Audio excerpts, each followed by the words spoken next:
1, verso 17, a gente tem refletido aí a respeito da Reforma Protestante nesse mês tão especial para nós, né?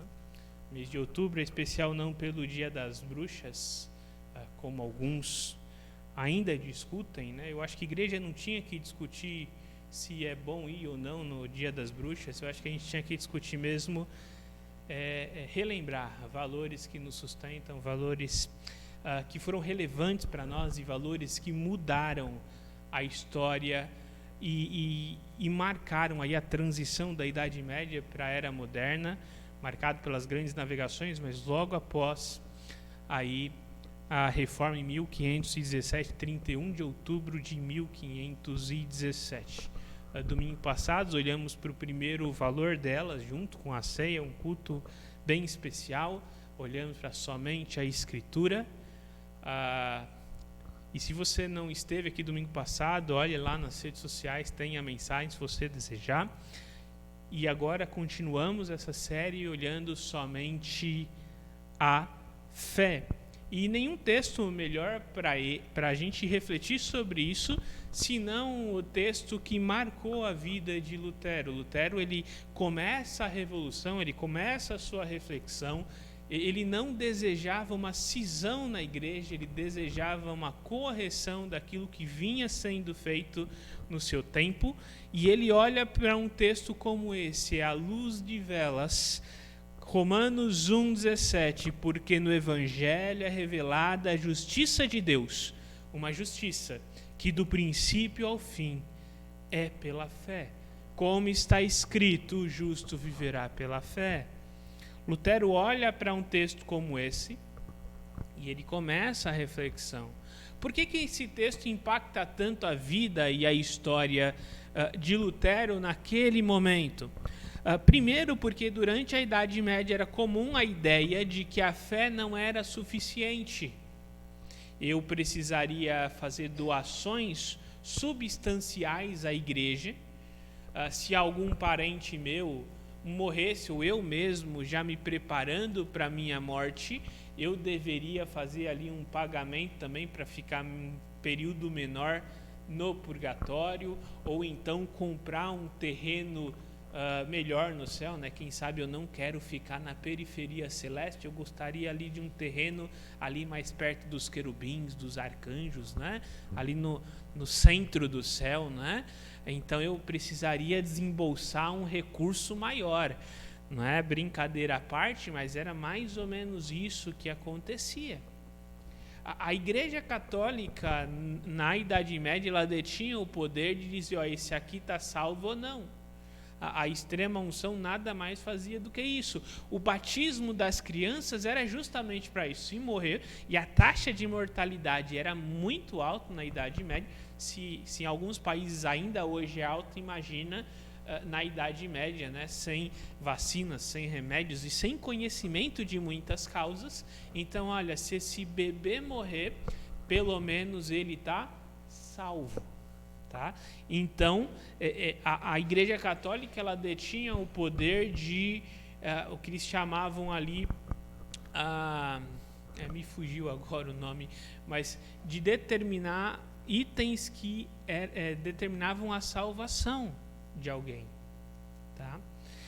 Então, tudo isso era o ambiente de Lutero. Todas essas coisas faziam parte do mundo, da igreja, da realidade de Lutero. E ele olha para um texto como esse e ele fala assim, espera aí, alguma coisa não está batendo. Porque esse texto está dizendo que no Evangelho é revelada a justiça de Deus, que do início ao fim é pela fé. E esse texto é muito interessante quando a gente olha no contexto de Romanos. Porque Romanos, no capítulo 1, ele se apresenta, ele fortalece os irmãos, ele menciona o desejo de visitar Roma e, posteriormente, ir até a Espanha, que provavelmente ele só chega bem no final da sua vida. Sempre alguma coisa acontece na Ásia Menor, na Macedônia, na Galácia, e Paulo acaba adiando. Ele expressa esses desejos e aqui ele introduz. O que eu vou falar nessa carta é a respeito do Evangelho. E se você estiver familiarizado com Romanos, você vai se lembrar que no capítulo 2, já adiante no capítulo 1, Paulo começa a tratar a respeito do pecado de todos os homens. E ele fala assim, toda a humanidade pereceu, ainda que eles vislumbrem as obras de Deus, eles trocaram a obra pelo Criador. Em seguida, ele trata primeiro do gentil mau, do gentil perverso, depois ele trata do gentil que era menos ruim, né, aquele que tinha boas ações, e ele fala assim, olha, isso também não é suficiente, não há um justo ninguém. E depois, em seguida, ele trata do judeu. Nenhum desses alcança a justiça de Deus. Nem o gentil mau, nem o gentil bom e nem o próprio judeu. Todos eles são condenáveis. Esse versículo ele introduz essa ideia de que ninguém é capaz de chegar a Deus, e ele já dá um spoiler no começo. Ele fala assim, olha, a resposta não está nas ações, não está naquilo que eu posso fazer, mas está na minha fé, em um ato de fé. É por isso que ele já introduz, olha, no Evangelho é revelada a justiça de Deus, uma justiça que do início ao fim, ela é pela fé. Esse valor da reforma, sem dúvida alguma, foi um dos grandes pilares que revolucionou o seu tempo, porque ele diz o seguinte: a fé é suficiente. Não fosse Deus, não fosse a obra de Cristo, nada que nós fizéssemos seria suficiente ou eficiente. Então essa fé que salva, ela é a confiança certa na pessoa e obra de Jesus Cristo, como real, adequado, suficiente e necessário. Nada mais eu preciso se a minha confiança ela está na obra da cruz. A fé somente, ela me lembra que o centro do Evangelho não estão nas minhas capacidades, nas minhas posses ou nas minhas obras, mas ela está centrada na obra da cruz, na obra realizada por Jesus Cristo. A fé é o meio escolhido por Deus para tornar a salvação possível, não sendo necessário obras, contribuições ou qualquer outra coisa que não seja a fé na pessoa de Jesus Cristo. A fé, ela é suficiente. A fé é o início, o meio e o fim da salvação. A fé, ela é o início, o meio e o fim. E qualquer outra coisa que eu acrescentar à fé como uma necessidade à salvação, eu vou transformar o Evangelho em um Evangelho que não é mais puro. É o Evangelho mais. É como a gente já falou bastante quando estudamos Colossenses, né? O Evangelho mais boas obras, Evangelho mais conduta, Evangelho mais contribuição, Evangelho mais estilo de roupa específico, Evangelho mais tatuagem ou Evangelho menos tatuagem, Evangelho mais um cabelo desse ou daquele jeito, Evangelho mais algum aspecto cultural. Ainda que tudo isso faça parte do nosso dia a dia, tenhamos uma cultura mesmo como igreja, não é? Esses aspectos, eles não podem ter um peso de salvação. Não podem trazer essa ideia de que essa ou aquela conduta sejam de fato necessário para a salvação. É por isso que Lutero, na Idade Média, ele revoluciona a expectativa, aquilo que acontecia, aquilo que era esperado na Idade Média. Porque eu não preciso mais pagar promessa. Eu não preciso mais comprar nada. Eu não dependo mais de boas obras. A fé, ela se torna suficiente. Ainda que todas essas outras coisas sejam boas e sejam até mesmo necessárias, elas não condicionam a nossa salvação. Elas são consequência da nossa salvação. Se eu tenho uma vida diferente, uma conduta diferente, não é porque eu preciso disso para ser salvo, mas é porque a salvação em Cristo Jesus, ela me impactou de tal modo que eu vivo como Ele viveu. Se eu contribuo com a igreja, não é porque eu tenho dinheiro sobrando e eu não sei o que fazer com tanto dinheiro na minha conta, então fazer o seguinte, eu vou dar um pouquinho para a igreja. Não é por isso. E também não é porque eu espero ser salvo por meio da contribuição. Não, eu contribuo porque eu entendo a importância, a relevância da vida da igreja, e eu faço isso porque eu fui alcançado por Cristo, a igreja é o corpo de Cristo, e eu me alegro em contribuir com esse trabalho. Se eu faço boas obras, não é porque eu faça alguma coisa com a expectativa de ser salvo, mas é porque Cristo me impactou de tal modo que eu vou ajudar o meu próximo dentro das minhas possibilidades sempre.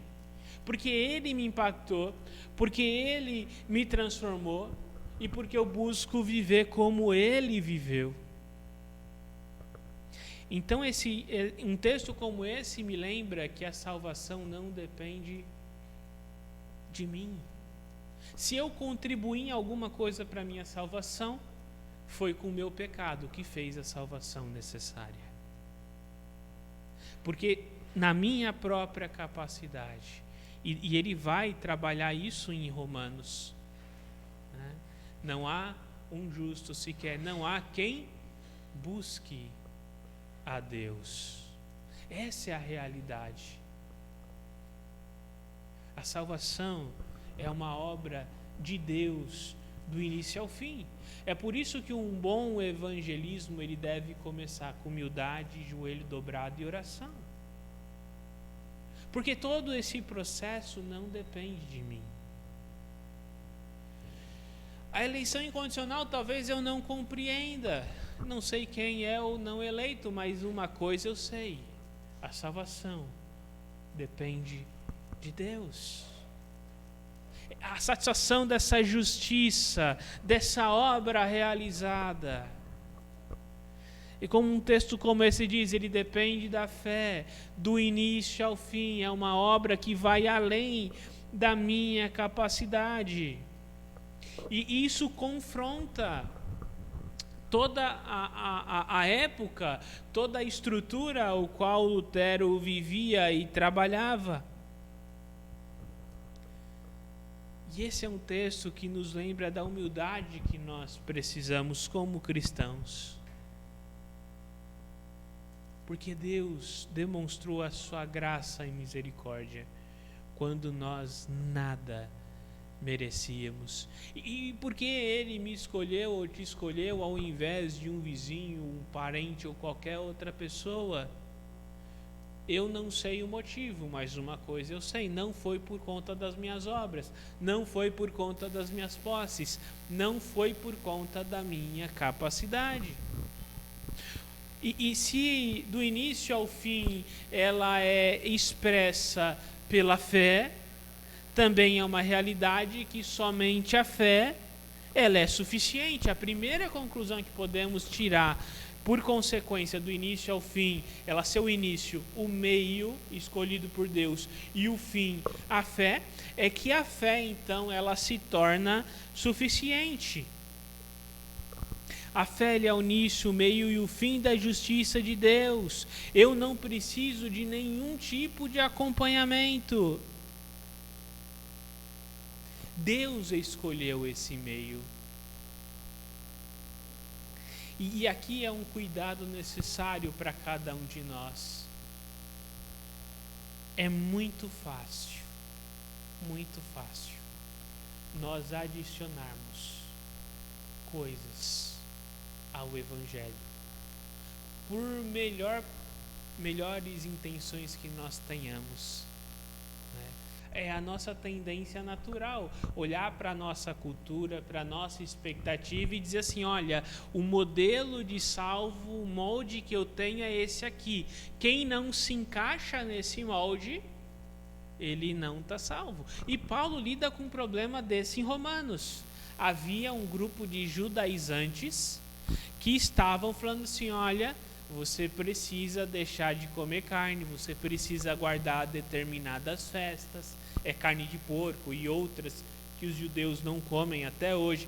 Você precisa preservar alguns aspectos culturais. Naturalmente, graças a Deus, essa não é uma batalha nossa, né? Se nós nos juntarmos para comer aqui uma carne de porco, vai ficar uma delícia e todo mundo vai adorar, não teremos esse problema. Glória a Deus por isso. Mas quem sabe há outros itens da nossa própria cultura, da nossa própria expectativa, que nós indiretamente tenhamos essa tendência, e é uma tendência natural. E é um cuidado que um princípio como esse deve nos lembrar. A fé, ela é suficiente. Nada mais é necessário. A fé na pessoa de Jesus Cristo é suficiente. Mas o que de fato é essa fé salvadora? Quando a gente pensa em fé, nós podemos ter alguns sentidos que a própria Escritura usa. Um deles é quando a gente fala a respeito da declaração de fé. Quando a gente fala que temos uma declaração de fé, ninguém aqui está dizendo que é porque alguém deu uma palavra de confiança e ela fez uma declaração de fé. Não, são uma série de princípios que cremos ser princípios bíblicos que nos dirigem. Pedro usa isso falando da razão da nossa fé. O que é a razão da nossa fé? É o que nos dá esperança. Fé, mas esse não é o sentido da fé salvífica que Paulo está tratando em Romanos, quando ele diz, do início ao fim é a fé. Essa fé que salva é a confiança na obra da cruz.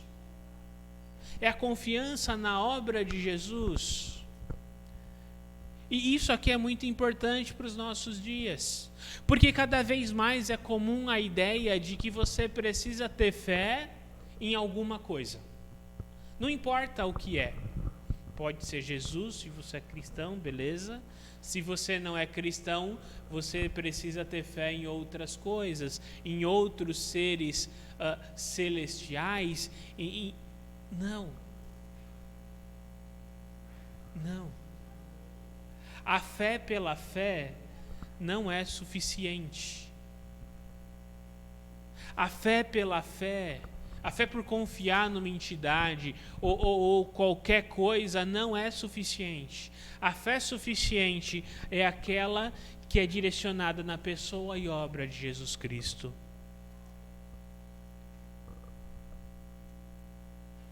É claro que talvez isso pode nos fazer parecer intolerantes ou então politicamente incorretos. Será que só a minha fé ela é a verdadeira? Se eu olhar para a Escritura, sim. Isso não é motivo de eu menosprezar a crença de ninguém, ridicularizar ou humilhar alguém ou rejeitar alguém, muito pelo contrário. Essas pessoas devem ser alvo das minhas orações, do meu relacionamento e do meu cuidado, porque quem sabe Deus há de fazer grandes coisas ainda, e essa compreensão pode chegar a essas pessoas. Entretanto, quando eu olho para a Escritura, não existe outro meio. A fé somente que salva, que satisfaz a justiça de Deus, que é expressa no Evangelho, é uma fé com uma direção certa. É uma fé que tem um alvo certo. E o alvo da nossa fé, ele é o alvo mais absurdo possível. Já pararam para pensar nisso? A nossa fé é direcionada para o item de maior humilhação do primeiro século, que é a cruz. A nossa fé é direcionada a um Deus que se faz carne como eu e você e que morre. Por isso que ela não fazia sentido no Império Romano. Um Deus que morre num ambiente militar é um Deus fraco.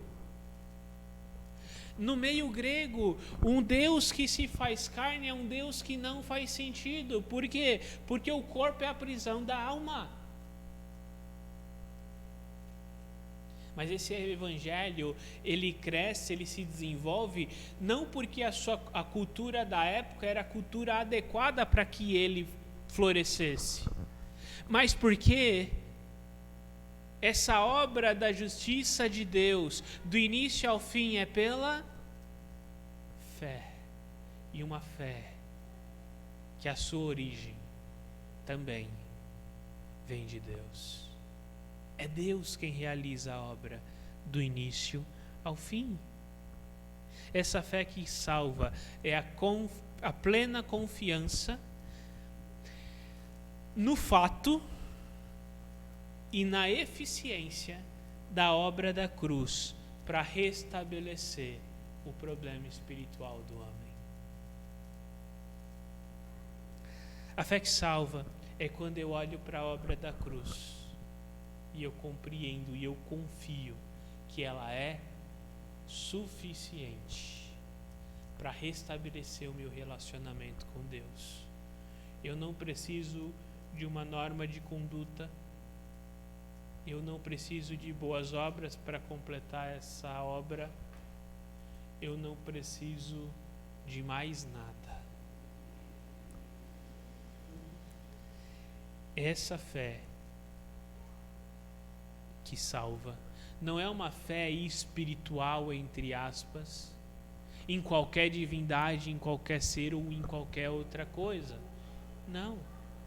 É uma fé na pessoa e na obra de Jesus Cristo, que é o único caminho. João 14:6. Eu sou o caminho, a verdade e a vida.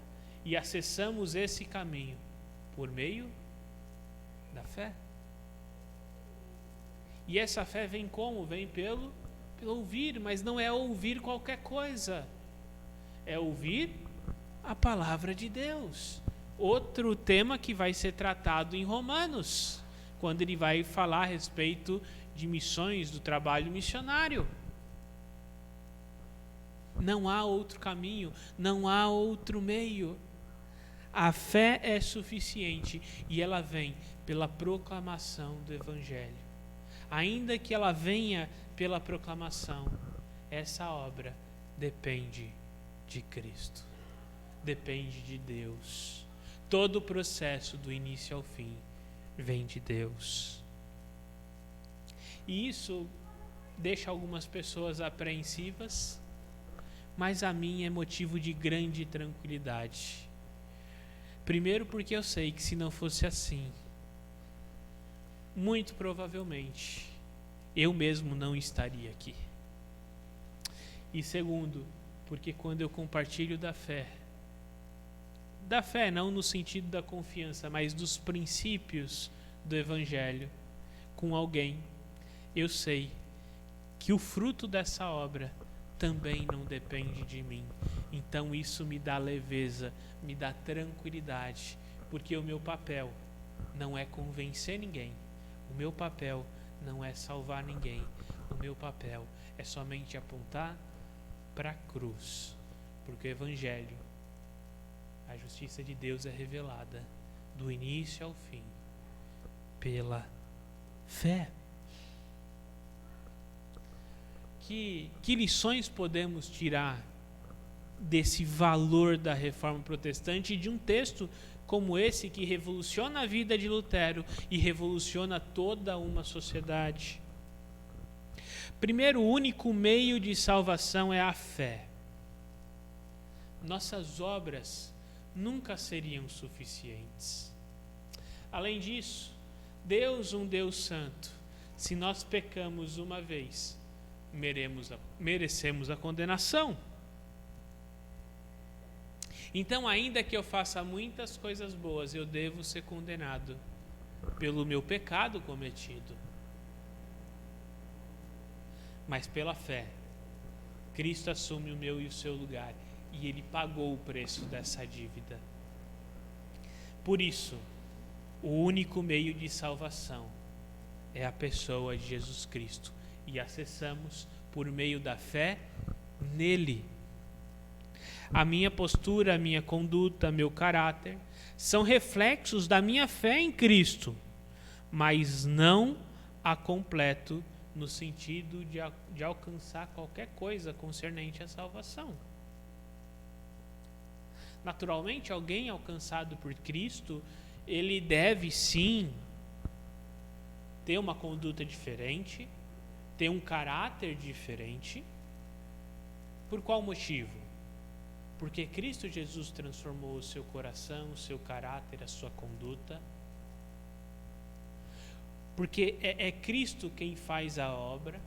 Então, por consequência, aquele que é alcançado, ele tem sim uma vida diferente.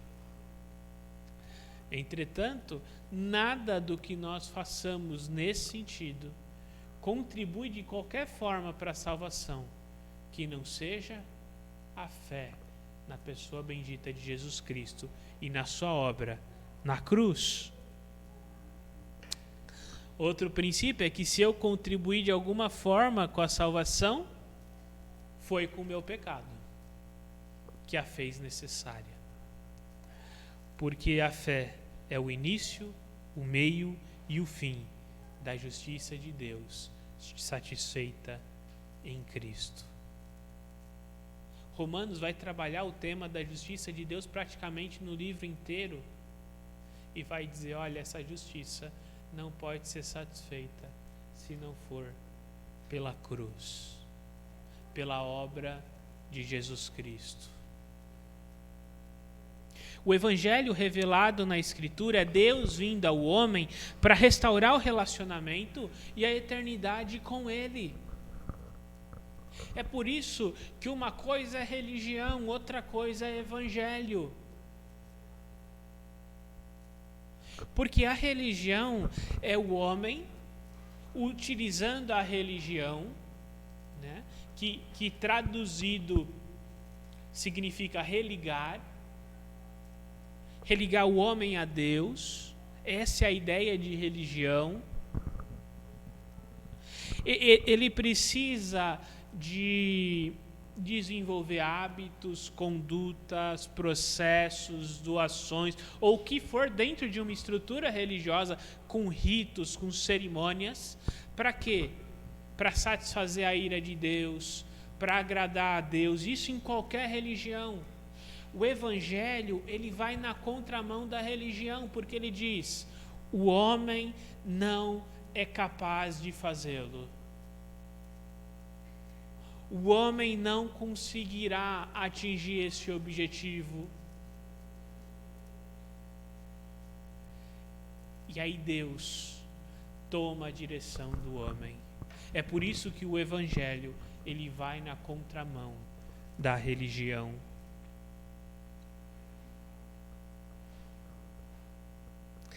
Esse é o evangelho revelado na Escritura. Deus cria, vem a queda, e Deus já tinha um plano eterno e perfeito.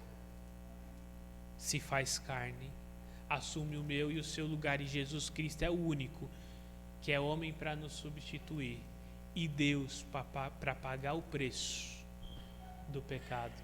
É por isso que não há outro meio de salvação, porque Jesus Cristo, o único capaz de satisfazer, está apenas no evangelho. Ofertas e doações são excelentes, mas de nada adianta para satisfazer a ira de Deus. A fé em Cristo é o único meio. Aliás, uma vida em abundância, segundo o próprio Cristo, ele mais atrapalha do que ajuda, né? Jesus mesmo diz, é mais fácil um camelo passar no furo de uma agulha do que um rico entrar no reino dos céus. Que Jesus está dizendo é que é impossível que um rico seja salvo? Não, mas que as riquezas elas podem ofuscar a sua necessidade espiritual. Isso é uma realidade. Então o Evangelho não depende da minha contribuição. O Evangelho depende da minha fé na pessoa e obra de Cristo, independente do quanto eu tenho na minha conta bancária, de qual o tamanho da minha casa, de qual é o tamanho dos meus bens, do meu patrimônio. Nada disso importa para a salvação. Assim, doações à igreja também são excelentes. É algo que valorizamos e necessitamos. Mas nunca nós vamos dizer, olha, você precisa doar algo para ter um benefício espiritual. Não. Por quê? Porque a obra de Cristo é suficiente. E a nossa fé é sempre direcionada à cruz. A cruz não tem valor financeiro. A cruz vai na contramão de toda a ideia de todas as religiões, tanto do primeiro século quanto as de hoje. Talvez o que é mais questionado na maioria dos ambientes quando a gente fala de fé e cristianismo, que é a ressurreição de Jesus Cristo. É a sua obra, a sua pessoa, tentando separar até o Cristo da fé do Cristo histórico. Não.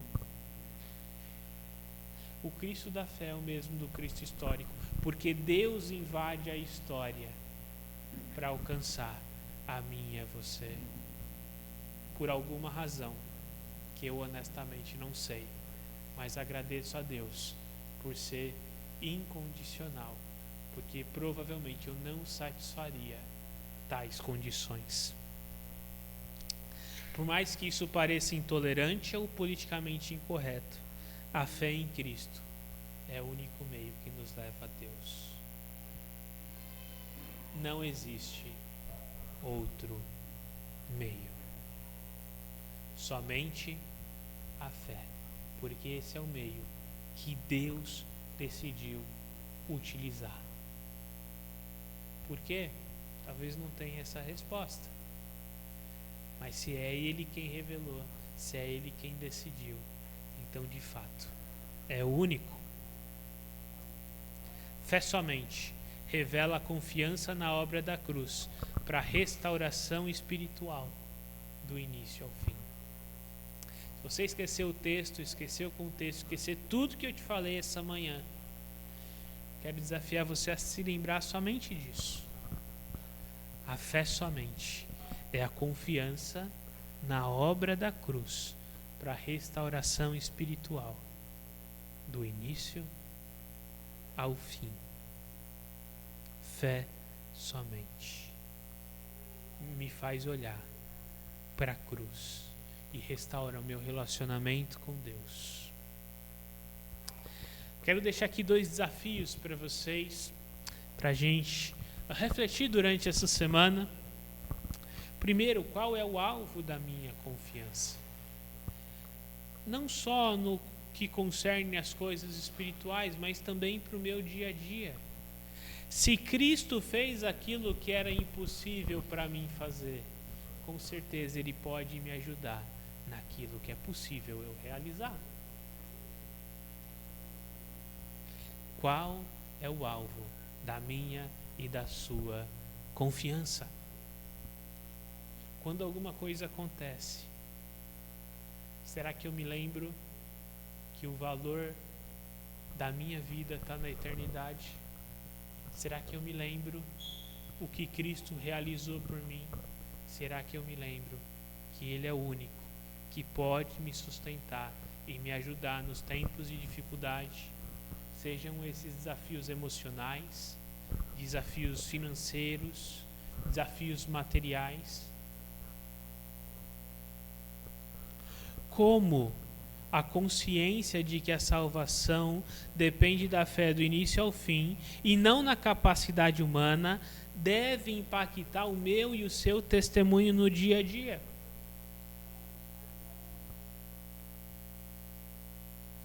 Como saber que a justiça de Deus depende da fé em Cristo, do início ao fim, e não da minha obra, e não da minha capacidade, deve impactar o meu testemunho?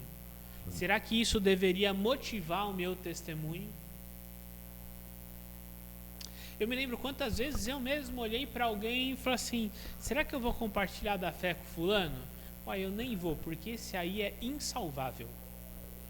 Esse aí é um caso perdido. Eu era um caso perdido. Porque a minha capacidade não me levaria a Deus tanto quanto a de qualquer outro.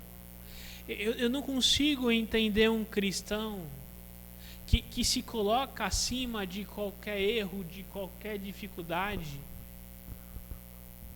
Porque quando a gente olha para a teologia cristã, nós deveríamos ser bem mais humildes e falar assim: olha, eu tenho uma tendência pior do que essa, mas pela graça, Cristo me alcançou. E se hoje eu sou alguma coisa, é porque Cristo me transformou, é porque Cristo operou. Então não há alguém que seja um caso perdido, pelo menos não mais perdido do que eu.